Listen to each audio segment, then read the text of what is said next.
I didn't prepare anything. And the reason for that is because I've been busy taking phone calls, like 100 a day at least, from everybody that I see here today. Everybody that I've ever worked with. 9/11 too. Thank you.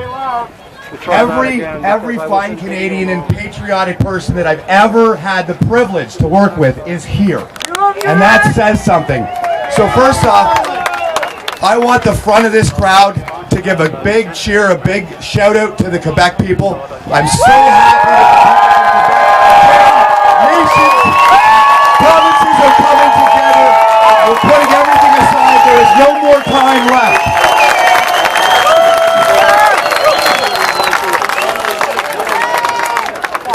So as some of you know, my name is Rick Boswick. I run Facts versus Feelings on YouTube and on Facebook. And it's been a long journey, but it's been a pleasurable one. I'm hoping that maybe I get 10,000 subs by the time this day is over. I'm very close. But like, share, subscribe, exactly, and check the notification bell because they like to turn that off on you. So I guess I started out kind of centrist. I saw things that were wrong. I did about 7 years of research. As an introvert, I was very, very hard on myself, depression, anxiety, everything, and I'd keep my head down. I wouldn't make eye contact with anybody, and I wouldn't leave the apartment for weeks. But I studied 9/11 truth. I found a lot of interesting things on that. And I also studied alternative cancer cures because I had cancer twice. I'm a 2-time survivor. Thank you. And the more outspoken that I became, the more influence that I had, the more attention that I obviously brought to myself from the left.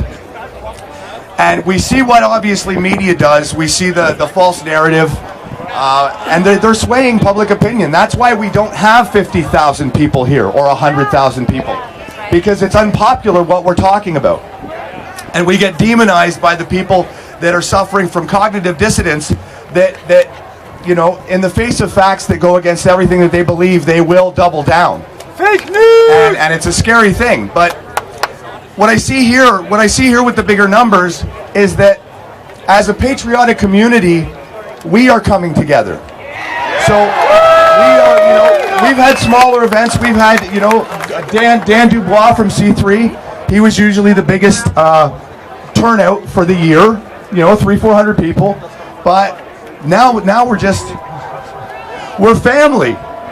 We're family, and that's the thing I love about this. I mean, this gathering is just as important for the mind and the heart and the soul as having 8 patriotic friends in my house last night, as hosting, as barbecuing, as getting to know people, consummating relationships in person. Well,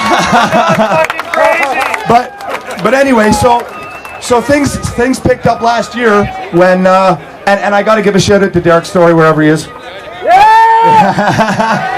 So once again, I knew him from before my political days, and then he came into the fray and really stepped up, and we became a very unstoppable team, a very big threat to Antifa. So those obviously say who Antifa is, right?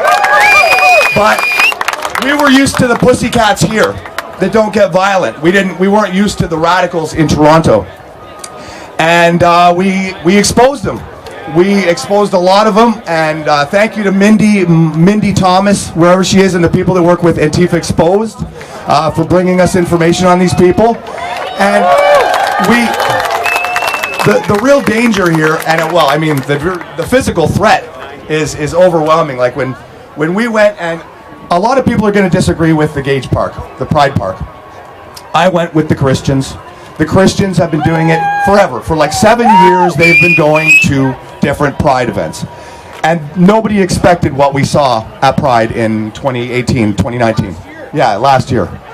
And it was the same way that we're unifying. We see Black Lives Matter, we see Muslim Brotherhood, we see the LGBTQ community. They're all teaming up too. And they're government funded. And they have the media in their pocket. And and what that does, when they create a false normal, for a false narrative, it emboldens people to attack us. So that very fact that you have to worry about your physical safety by coming out and expressing differing opinions by being critical of the government, that's a scary. That's East Bloc Germany. That's absolutely communism.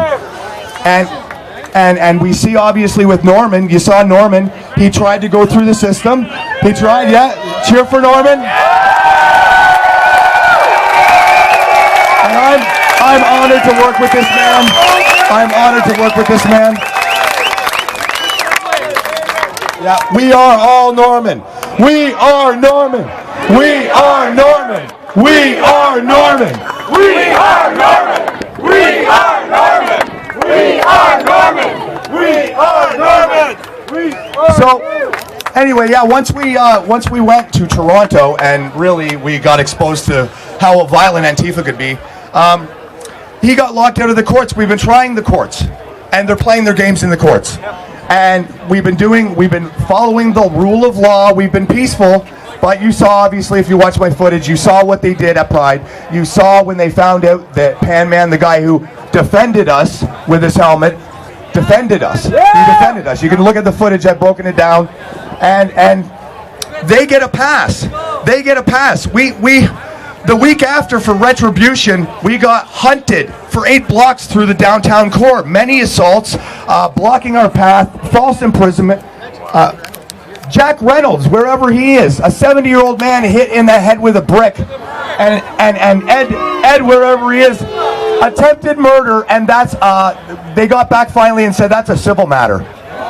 That's a civil matter. So yeah, exactly. And that's Tory telling the cops to stand down and giving them favor. Now, when it comes to their online propaganda, it's universal. I think what we've established is that the same Antifa that come out and use violence and milkshakes and all this kind of stuff and try and quell all dissenting opinion of the globalist agenda, and they're paid probably very well. We've actually captured $300 wanted stories, exactly, posters. So if you're a good fiction story writer, then you may want to make some money. Okay, but anyway, what I want to say is, I'm one individual. That's all I am. And I had the courage when it wasn't popular. I mean, my family ostracized. A lot of you have probably had big fights with family over this. It is a price that we have to pay. But this right here, what you see, this is the reward. This is the reward. Thank you, everybody, for coming out. I'm here. And probably a lot of people want to hear from this man, Mr. Norman Traversy.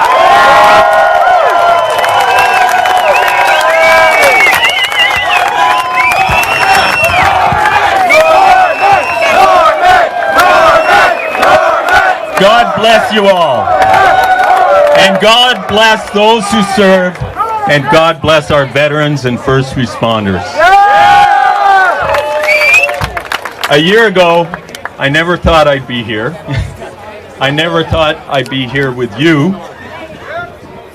This all happened because I became aware of just how unjust this country is.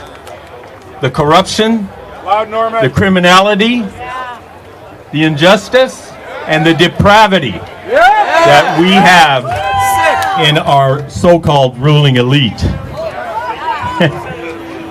Last August, I'd been following the SNC Lavalin affair, to my disgust.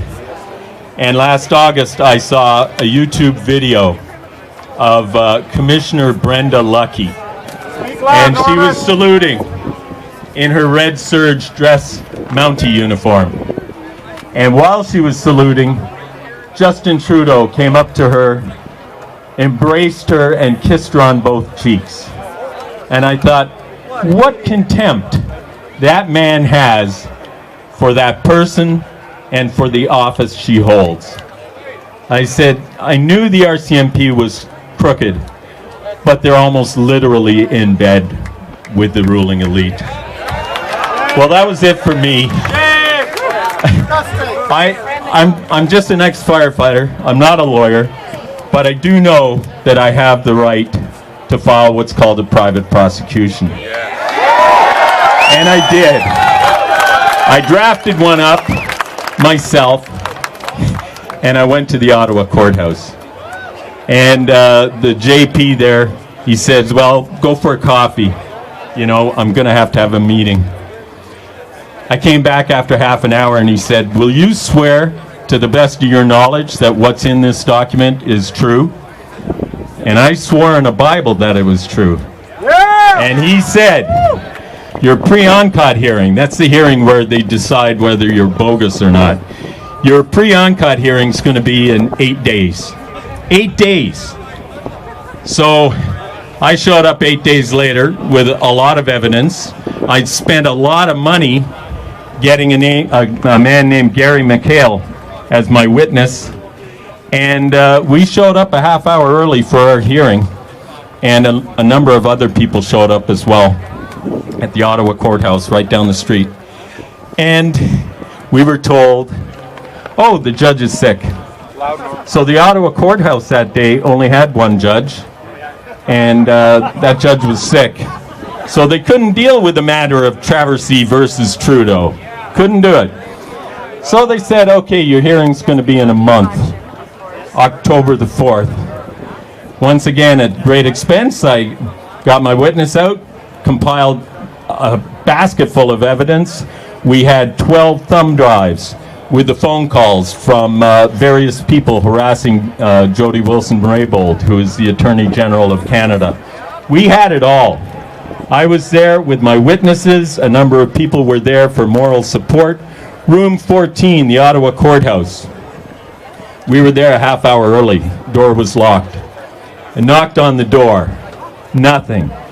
We stood outside that door for an hour with me knocking every couple of minutes. We found out at the end of the day, I got a transcript, they held that hearing behind a locked door while I was outside. Yeah.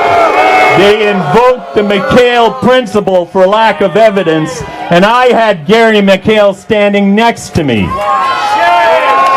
with over 200 evidentiary documents. We had the thumb drives. We had it all. He locked us out. They locked us out. They had the hearing. They stayed it for lack of evidence. Now, stayed does not mean canceled. It means put on hold, paused. And now I'm going to reopen it.